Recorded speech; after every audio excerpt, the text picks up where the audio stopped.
Le père de cette petite victime qui se prénomme Anis. Bonjour. Oui, allô, bonjour. Merci d'être avec nous ce matin en direct C'est à vous.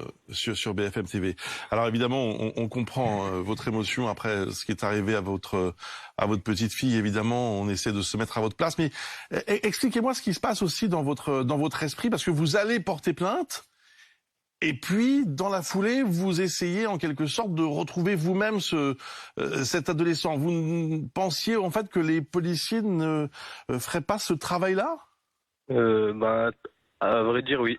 Pour moi, en fait, ils auraient peut-être fait leur travail, mais le soir même, déjà, il n'y a eu aucune rôde, puis il n'y a eu aucune patrouille de police qui est passée. Il n'y a rien eu, quoi. Donc pour moi, dans la logique, et de toute façon, je le sentais que la personne n'était pas très loin. Elle a disparu trop vite. Donc effectivement, elle habitait pas très loin de chez moi. Elle habitait en face, quoi, à 100 mètres, même pas. Il faut comprendre que moi j'ai tout fait pour le retrouver et ça a payé, hein, parce que le lendemain je voyais toujours pas de patrouille tourner autour de chez moi ou quoi que ce soit. C'était plus mes amis et mes voisins qui tournaient autour de chez moi, donc et heureusement heureusement, franchement heureusement, parce que sinon à cette heure je pense qu'on l'aurait jamais retrouvé encore. Ouais. Donc Alors, c'est une chose, et encore une fois, c'est difficile de se mettre à votre place, parce qu'on imagine à quel point vous avez été choqué par ce qui s'est passé, mais c'est une chose de le retrouver, et c'en est une autre de le passer à tabac. Est-ce que vous... dites-nous, je pense que expliquez-nous.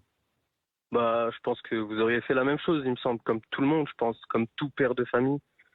Et j'étais dans un état secondaire, donc une fois que ma femme a formellement reconnu, et elle a pris un deuxième choc dès que je lui ai fait voir la photo, moi je voyais plus rien, j'écoutais même plus ma femme, je suis sorti en courant, je dis c'est lui, il a essayé de s'enfuir, et dans la suite, il a couru, j'ai réussi à le rattraper, et ce qui s'ensuit, c'est que ce qui s'est passé, c'est que je l'ai roué de coups, et heureusement qu'il y avait mes amis, et heureusement que j'étais un minimum lucide pour appeler la police, sinon on ne sait pas ce qui serait passé après, quoi.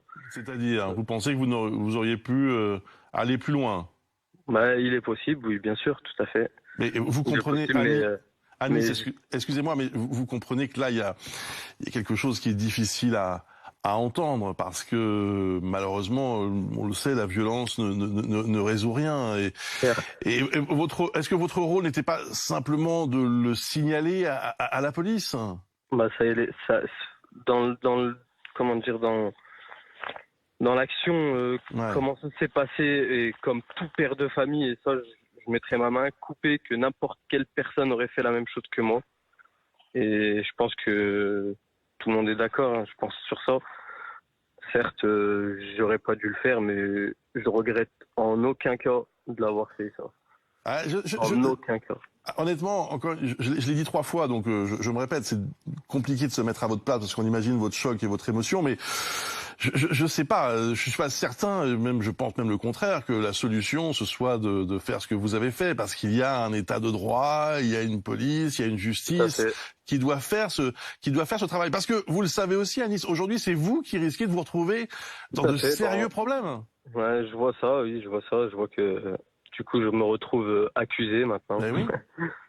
Ce qui est le monde à l'envers, en fait. C'est totalement le monde à l'envers. C'est incroyable, en fait. Moi, j'étais dans un état second. Je voyais plus rien. J'écoutais plus rien. Je pensais qu'à ma fille, en fait. Ma femme et ma fille ne dorment plus. Ils sont choqués. Bien sûr, bien sûr. Ça y est, j'ai déménagé, j'ai changé d'appartement. Je dors plus là où je suis. Là, je dors chez mon frère en attendant. J'ai un ami qui nous prête un appartement. Ça y est, pour ma fille, pour ma femme, c'est pour moi-même aussi. Ça y est, c'est devenu invivable, entre guillemets. Ça y est, c'est fini. C'est quelque chose qui est compréhensible, en fait. Ouais. Après, on verra la justice. On verra si la justice fera son boulot, quoi. Mais quand vous avez fait ça, vous vous êtes pas rendu compte que vous exposiez à de potentielles sanctions, parce que Non, je voyais plus rien. Franchement, je vous mens pas que je voyais rien. C'est mes amis qui m'ont dit arrête, ça y est, stop. Faut pas le toucher. Faut pas que tu le touches, c'est mort. Faut arrêter de le taper. Il faut appeler la police. J'ai appelé la police. Mais sur le fait, ça y est, je voyais noir. J'étais dans un état où je pense que c'est compréhensible. Et même aujourd'hui, vous ne regrettez pas? Non, franchement, je regrette pas. Franchement, je regrette pas. Non. Malgré les risques que vous encourez aujourd'hui? Malgré les risques, je pourrais prendre 30 ans, je prendrai 30 ans, c'est pas grave. C'est pour ma fille. Je pense pas qu'on a jusque là de toute façon. Mais en tout cas, merci pour votre témoignage et pour votre sincérité. Je me permets, encore une fois, je comprends votre émotion, mais je me permets de nuancer. Je ne pense pas que tous les pères de famille pensent comme vous. Je pense que c'est plus compliqué que ça, évidemment, et que heureusement, chacun ne se fait pas justice lui-même. Sinon, ce serait difficile. Bon, merci Anis d'avoir pris le temps de nous répondre ce matin.